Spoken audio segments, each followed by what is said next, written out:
Stella, I want to introduce Brent Stoker over here. Yes. He is Mr. Beatles knowledge. He knows everything. He knows for a long time. You know where all the bodies are buried here.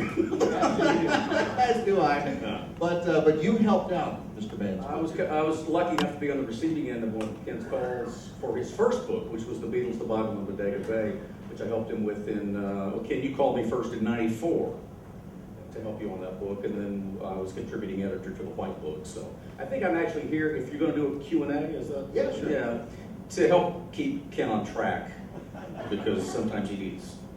You were the fact checker. I was a fact checker for the book, yeah. I'm- I'll be today, too. I'm writing these stories, and Brent would say, no, you were with George, and you weren't with Paul, and you weren't in London, you were in LA, and it wasn't winter, it was summer. I'm one of those kind of guys. I could remember the situation, but I just, I couldn't keep an order to things, Well, we can take some questions, but first of all, before we do that, it's something you do kind of remember, and I sort of do too, is the final rooftop concert at Apple. And you see that at the end of the Get Back, the Let It Be film. They're up there singing Get Back and all the other Let It Be songs on the rooftop of Apple in January of 1969. How many of us were present on the roof during that concert? Raise your hand. Anybody? Yeah, there was only... He was there. He was on the roof, and the reason you know, yes, a hand for being on the roof. The reason that you know he was on the roof is because there's a million pictures. And tell them why they can see you. Well, I'm coming back and forth from California. I just happened to be working in the offices that week and in London. And we have been trying to get footage for the Let It Be film. That was the whole idea of the film, was to have live footage of the Beatles performing, and they hadn't performed in years. So our first thing we did is we tried to set up a club in Germany and do a big promotion campaign saying the hottest new band from England is going to be appearing at this club tonight, and we called them Ricky and the Red Streaks. And the whole concept was to do a big promotion, the people would come in, the club would fill up, we'd lock the doors, and the Beatles would come out. And these people would get the surprise of their life, and we would shoot it, and that would be our footage. Well, we could never keep the secret. Before we even could try it, the people were already lined up. So we had another concept that was the shortest lived, that we were going to go out to, Mal was supposed to scout the African deserts, and I was checking out the American deserts. And we were going to set up in the middle of a desert and have a free concert for every kid in the world. What could possibly go wrong? Yeah, what could go wrong? Well, first of all, we couldn't get the insurance, and we knew that half the people would come back dead from this thing. But the main thing is how would you get that many porta potties? In the middle of the desert. In the middle of the desert. So anyway, we're out of time, and so I'm in the building, and somebody says, we're going on the roof. And I was used to just at the last minute flying over from California. This was late January 30th. And I didn't bother getting warm clothes because the limo picks me up at the airport. I go to the hotel, 3 seconds into the hotel, 3 seconds back out. Limo, 3 seconds into the building. So it didn't really matter if I had warm clothes or not. Okay, now we're going on top of a 6-story building on January 30th in downtown London. So I just run down the street because I have about 10 minutes, and I buy the first coat I can find. And turns out it wasn't really an overcoat, it was a raincoat.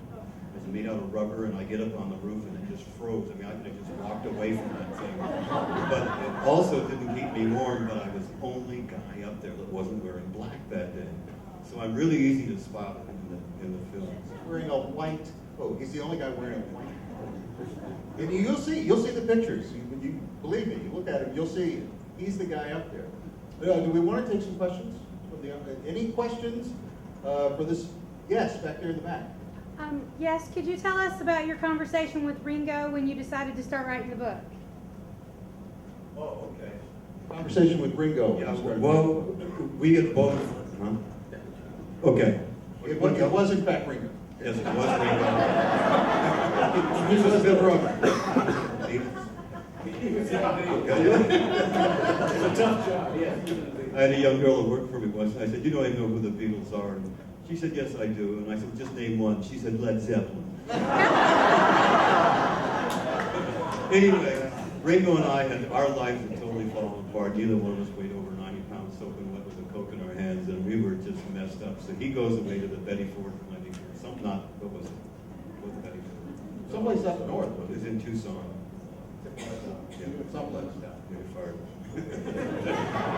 Anyway, I go up to the north coast of California, and so we haven't seen each other for like 4 years, and we had spent every year of our life together since 1965. So I have an idea, and I moved to Nashville, and I call him, and I said, I have an idea for an album, and he said, well, I'm coming to LA in a couple of weeks, do you want to join me there? And I was producing the Flying Burrito Brothers at the time.